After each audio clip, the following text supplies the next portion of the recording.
Ethnic cleansing is the forced expulsion or systematic extermination of ethnic groups from a specific area with the intention of ethnically homogenizing that region. Attempts at ethnic cleansing? Throughout history, we've seen plenty, but there are successful cases where the population was completely eradicated from the area in question. They're not common.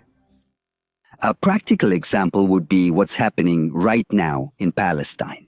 Clearly, Israel is trying to carry out an ethnic cleansing in Gaza and the West Bank. To expel all Muslim Arabs and change the name of the West Bank to Aria, to Judea and Samaria, the ethnic cleansing would have been carried out. Do you think it will happen in the short or medium term? What do you think? Are you interested in reviewing 5 tragic cases in which ethnic cleansing was carried out? Alright, then stay until the end of the video.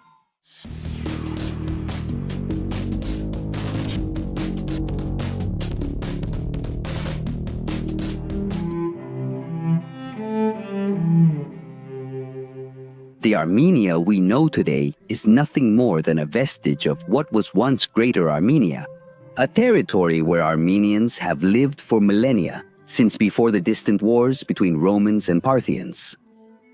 A turning point was the partition of Armenian territories after a series of wars between the Ottomans and Persians, giving rise to Eastern and Western Armenia.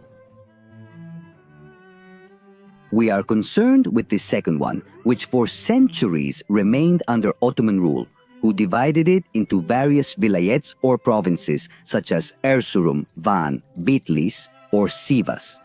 By the end of the 19th century, the height of nationalism, Turkey was already nicknamed the sick man of Europe. The loss of territories in the Balkans encouraged the idea that ethnic and religious homogenization within the empire was the way to safeguard its territories.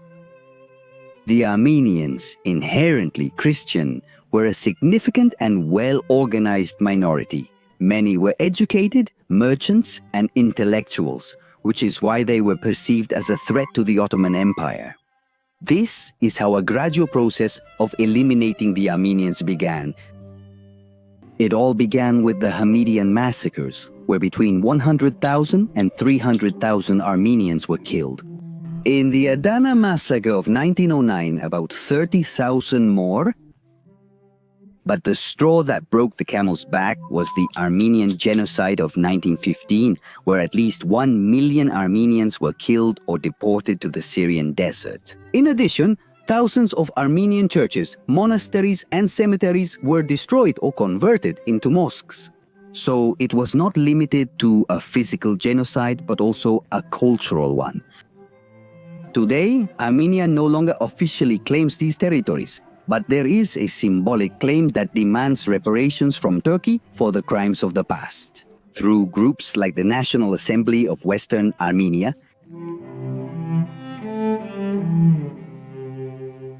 Bolivia is a historical region in northwestern Ukraine, which was the historical border between the Russian Empire and the Austro-Hungarian Empire. It was always mostly populated by Ukrainians, although there were also minorities of Poles and Jews. After World War I, Bolivia was annexed by the Second Polish Republic, even though many Ukrainians hoped for the formation of their own state, which they did establish, but only very briefly. This left the Ukrainian population once again under Polish rule, which generated nationalist resentment. During the interwar period, the government of Pilsudski carried out policies of Polonization in Volhynia, which certainly did not diminish Ukrainian nationalist aspirations. Already during World War II, the region was occupied by the Soviets and then by Germany. In this context of chaos, radical ultranationalist groups emerged, such as the Ukrainian Insurgent Army or Ukrainian Insurgent Army. Between 1942 and 1944, the Ukrainian Insurgent Army launched a systematic campaign of assassinations against the Polish population of Volhynia and Eastern Galicia. Their goal was to create an ethnically pure Ukrainian state. It is estimated that between 50,000 and 100,000 Poles were killed, many of them brutally. By 1945, the Bolivian population was already almost entirely Ukrainian. After the end of the war and the German defeat, the borders were redrawn. The cleansing of Poles in Bolivia contributed to defining the demographic reality that facilitated the annexation of the region to the Ukrainian Soviet Socialist Republic. Let's go back a couple of eras to remember one of the largest ethnic cleansings in history, and perhaps the only one that was carried out against a people who were once a major power. Carthago was the capital of the Punic Empire, the main competitor of Europe for dominance over the Mediterranean Sea after the Second Punic War. Yes, where the famous Hannibal Barca took part. Carthago was reduced to the territories adjacent to the capital in present-day Tunisia. Additionally, Carthago was forced by Rome not to wage war without its permission. In 150 before Christ, Carthago defended itself militarily against attacks from the neighboring kingdom of Numidia. Rome used this act as a pretext to declare war. Although Carthago's rapid economic recovery was already causing suspicion and fear in Rome, to the point that some senators, like Canton the Elder, always ended his speeches with Carthago delenda est. Rome besieged Carthago for 3 years. When they entered, they destroyed the city stone by stone, burned temples, and killed or enslaved almost the entire population.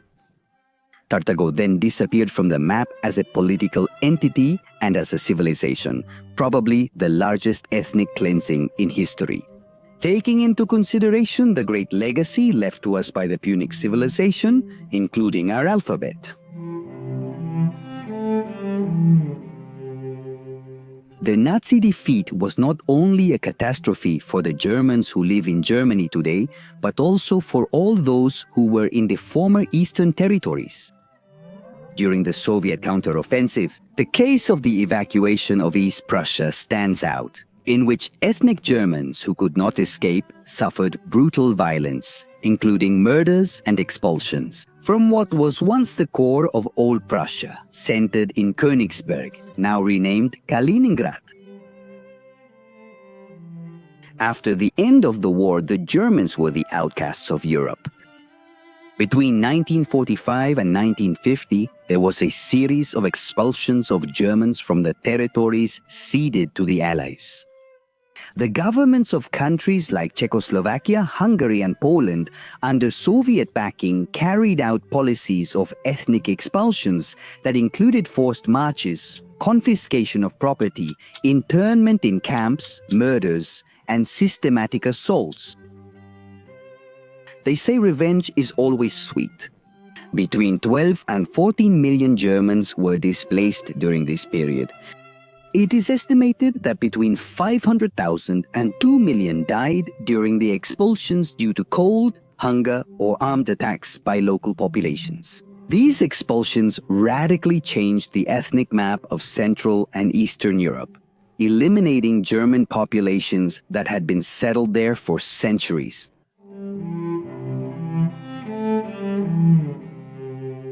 I always say it, Crimea is neither Russian nor Ukrainian, but Tatar. Well, the state that was established in the peninsula for the longest time was the Crimean Khanate, founded by a Turkic population whose language is related to Kyrgyz and Kazakh. In 1784, the Crimean Khanate was officially annexed by the Russian Empire after 3.5 centuries of existence. A territory so important that it gave Moscow direct access to the Black Sea could not go without being Russified.